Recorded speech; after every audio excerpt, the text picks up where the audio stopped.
Hey guys, girls, kids, everyone on this lovely planet that we live on and beyond. So last few days I've been moving stuff out of the house in Nanaimo and got it pretty much done. I got maybe one more load to do tomorrow. Just some little stuff. I've had a couple friends here again. I've had a lot of friends coming up lately that I've met on YouTube, which is awesome. I love you all out there, and everyone ever wants to come here, I'll give you the grand tour like I've done with these folks. Ben and Pete were here today. They're here tomorrow, then leaving again back to Vancouver. And I did a rebuild on a 372 for them that they brought. One of their friends had an old school 372. He lent it out to someone and ran straight gas in it. So it scored the piston pretty bad and had a bit of transfer on the cylinder. Tonight I want to show you some stuff on cylinders, how I can fix cylinders, and you can fix them with I'm using some muriatic acid, some sandpaper, and some good old flex hones that you can buy on Amazon or different companies. You get them in different sizes, different grit. I believe this one's like, what is it, 180 or so? I don't know. It's kind of coarse.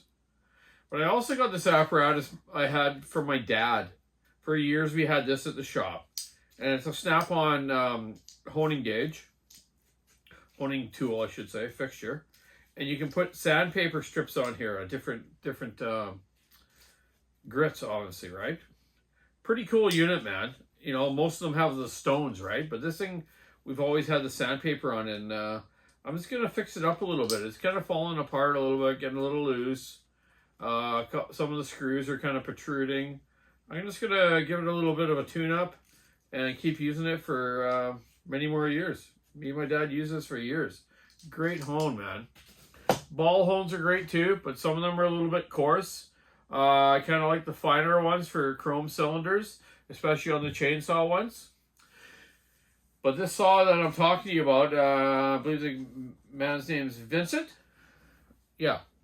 And I fixed the cylinder. I was going to give him a used one that I have here. I got a few used ones, but I fixed his. And there wasn't a lot of aluminum transfer on the chrome, but it was just kind of scored a bit, eh? So I honed it quite a bit with this ball hone. And Pete and Ben were quite surprised that I actually saved the cylinder. And I've saved lots of cylinders. I'm going to show you one here in a second, which is another 372. And I should have showed you that one actually before I did it and the after, eh? But I'm going to do that again with this one, actually. This one's got some transfer on it, some aluminum from the piston, and a bit of scoring, but there's no gouges. Like no wrist circlip gouges or bearing cages from the bottom end. It's just aluminum transfer on it. And I'm going to show you this one beforehand and after tomorrow when I do it. And then you'll see the results, okay? It's quite interesting. A lot of people think, oh, like, you can't hone these chainsaw cylinders. Well, sure you can. You can hone them, but you don't bore them. They're not a metal sleeve in them like really old chainsaws. Some of them were that way, and like dirt bike motors and different old industrial two-stroke motors, right? But the Nikasil type cylinders these days, you don't bore them. Like a lot of people for years when I've modified saws, they're like, "Oh wow, you're gonna put a bigger piston in it?" I'm like, no, I'm just gonna make that piston work better. And that's the whole thing about it. Like, they're all piston port motors these days. There's no reed valve engines anymore in two-stroke chainsaws like there was with Homalites, Pioneers, McCulloughs, Poulan, Husqvarna. I don't know. I don't think they ever had a reed valve saw. Like, even that old F70 I have or whatever, that one from like the mid-50s. Yeah, it was a piston port. They're all piston. They're pretty much all piston port. And the reason they do that way with piston ports, because there's less problems. You don't have reeds breaking or wearing. You don't. It's less weight, and the fuel is controlled by the piston timing and the seal of the piston on the intake.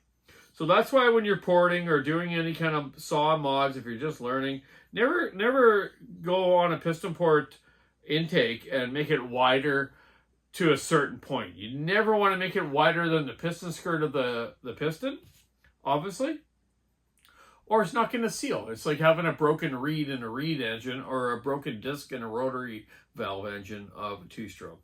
Okay, so just watch that. If you're not sure about it, ask someone or give me a comment. I'll tell you about it. Okay, but as far as boring them out, honing them, you're basically just polishing it up and giving it a bit of a crosshatch again. If you notice, Nikasil cylinders, they have the nice crosshatch. This one's actually in pretty darn good shape. I got to admit, this thing's like brand new actually, but it's had some aluminum transfer from someone. I would say on that corner to there, they had it just too lean or some bad gas. It's not a 4-corner stick like a total straight gas, but it definitely was too lean, and someone obviously had some crappy oil or something there. So I'm going to show you this right now. I'm going to bring the camera down and show you this aluminum transfer on here. Then I'm going to show you tomorrow how I take it off. I actually don't have any muriatic acid here, actually. I have it at the saw shop in Nanaimo, but I'll run down to the hardware store tomorrow, just like half a block down here, and grab a bottle of it. They all sell it in hardware stores for cement finishing and stuff, right? Muriatic acid is used for like cement etching or something like that, some sort of weird thing. But I use it to take the aluminum transfer off the chrome, and I just take like a Q-tip or a toothbrush, and I just dip it in the muriatic acid, and I just put it in there. Wear gloves and a mask, okay? I've had some of that muriatic acid, get on a cut that I've had on my finger, and oh my goodness, I did the fancy foxtrot dance because it hurt so much. I was up shaking around trying to get the pain away, right? So wear gloves, use a mask, and safety glasses, okay? And just dip it in a Q-tip and just pour it in the cap of the bottle, okay? You don't need much, eh? You just need to buy a little fine bottle of it. So just dip it in the cap of the muriatic acid and just put it on the aluminum transfer and just let it sit there and just work it around there. And you'll see the aluminum kind of bubble up, and then you can kind of scrape it with like a tuning screwdriver or a little scraper thing, okay? And just do that a bit to any of the aluminum transfer that's on the cylinder. Then after that, you can use the flex hone type hone to polish it and give it a bit. Like any Molly cylinder or old KS ones or some Gilardoni ones, they'll be fine by doing this to it. Aftermarket ones, I almost guarantee you might have a problem, but I hope not. And unless it's a good aftermarket Nikasil type coating, not a chrome coating, they call it, okay? Big difference there. So anyways, I'm going to show you now on this one. And then I'm going to do the transformation of fixing the cylinder tomorrow and show you that. Then I'm going to go run that saw of Vincent's that I just fixed the cylinder, put a brand new piston in it, went through everything on it, pressurized it, vacuum tested it, got a modded big pipe muffler on it, went through the carburetor. This thing will be awesome for him. His handlebars were quite warped and gross. They were the thinner ones, the original like 371, 372s. But I just happen to have a great set of used ones here. The thicker ones that are nicer on your hands for your ergonomics. And it just lined up perfect. So your saw will be a lot more square. If you're trying to like fall a tree or something, you can use your sight lines and your handlebars and you'll be right on the money. So yeah, I'm going to do a video tomorrow showing that saw breaking in a little bit. I'm going to set the carburetor on it and just run it in a little bit and make a few cuts with it. I put my 24-inch bar in it with skip tooth, chisel tooth chain that I use for testing pretty much all my Husqvarna saws. Then I have a still mount Walker's bar that I put on the stills when I go out and test them. So yeah, I want to show you right now the transfer of the aluminum on the nickel sill on this cylinder right now, on this older 372 cylinder. I just took it out of my actually metal bin. And you know what? I'm going to fix some of them because you know what? I don't know why I wasn't fixing them. So I'm going to show you that right now. Give you a close-up of it. Then I'm going to show you tomorrow as I work on it, okay? So here we go. This is just a 0.5 regular kind of photo. We're going to go to 1. You see that in there? Okay. Let's go to 2. Okay. So yeah, some aluminum transfer on that edge there. You know, that's the right-hand side of the exhaust port. Now, you guys all got to remember the right-hand side of the exhaust port. Like looking at the saw right now. Okay. This is the hottest corner of the saw. The cooling fan, the flywheel, cools the cylinder with the fins. But this side here is the hottest. So that's where they first start to score if you run it too lean or a bad fuel mixture, right? So this ain't that bad. So I'm going to show you tomorrow. I'm going to go down to the hardware store and get that muriatic acid. Then I'm going to come back here and I'm going to show you how I get it off that. Then I'm going to hone it with that hone or that hone. We'll see how it goes. This one works great. It fits this bore size perfect. What do we got? 52 millimeter? 50? Anyways, it doesn't matter. I just know that's the one I use. Or I used on that saw to make that good. So you'll see this saw to run tomorrow in a video. Then I'm going to join this video with that video. And Donahue will be cutting away. Keep your saw in the wood, stick in the ice, rubber on the road. I'll catch you tomorrow in that video running that saw. And we'll join them together. And we'll come back and I'll show you this cylinder, okay? Have a great night. It's Sunday. So yeah, I got to do that stuff tomorrow. Just one more load maybe from Nanaimo. Tuesday, hang out a little bit, get some stuff caught up. Then Wednesday, heading down to Vegas on the road trip there. Can't wait. See Paul McCartney. Okay, I'm going to do the cylinder now with some acid and get this aluminum transfer off it, okay? So I've just got you can see it all in there. So I got a cap full of muriatic acid on the bench here, my gloves on, and I'll put my respirator on and just show you here.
You can scrape it a little bit.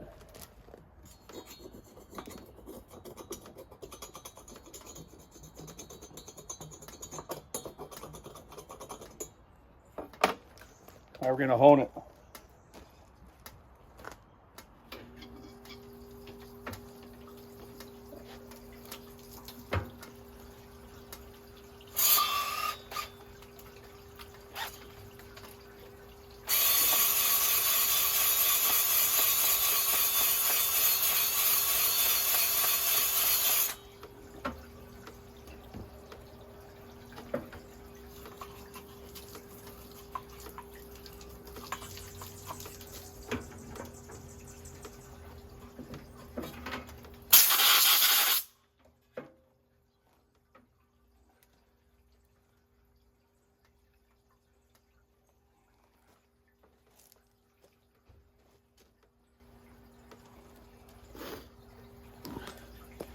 Now you can see there's still little bits in there, just little chunks of it, okay? But that honing and putting it on there was pretty good. I'm just gonna do a little more now and see if we can get that to clean right up, okay?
Okay, see in there now?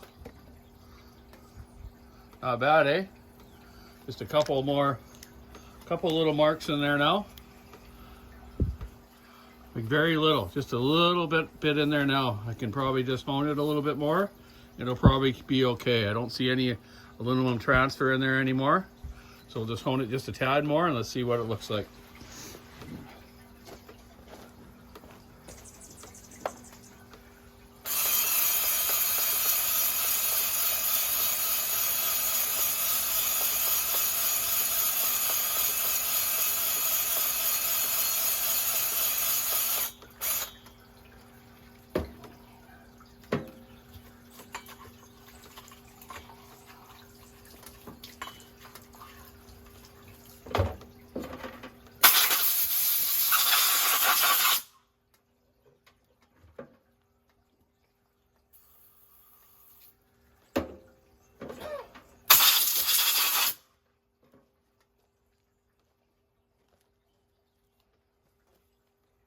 Look at that.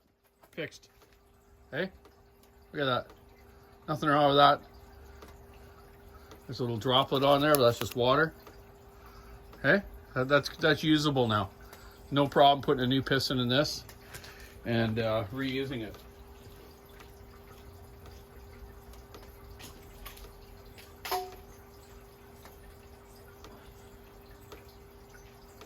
Just gonna wipe it off a little better here to show you. Okay, we'll get the rag in there. Okay, nothing wrong with that. Look at it. Nothing wrong with that at all. That's usable again. So this is something that was in my garbage can that I wanted to explain this and show you guys. Okay, nothing wrong with that. I put my finger in there. There's no edges. Could probably do a little bit more honing, but that's pretty much good to go.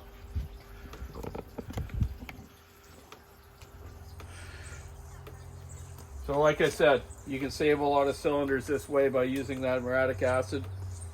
Just less bits, scrape it a little bit, then just finish honing it either with the ball hone or that sandpaper hone like I showed you on the 3-jaw type one. But yeah, definitely wear respirator, safety glasses, and gloves, because the stuff's pretty dangerous. I just had a little cap full of the acid and just used a Q-tip to go in there. But there's nothing wrong with that. It's going to work perfect. So anyways, that's how you fix chrome cylinders to get you by.